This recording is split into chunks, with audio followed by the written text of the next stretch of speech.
দেখো কি সুন্দর একখানা মন্দির বানিয়েছে গণেশ ঠাকুরের যেখানে হচ্ছে এটা মনে হচ্ছে কী বলে বৈদ্যনাথ ধাম।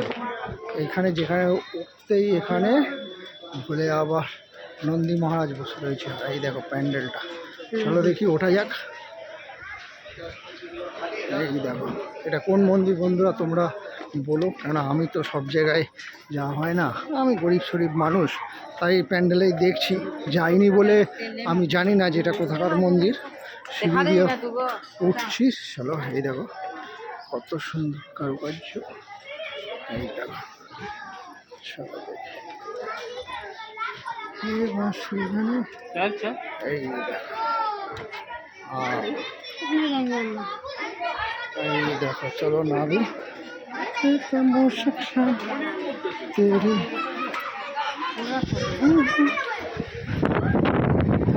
गणपति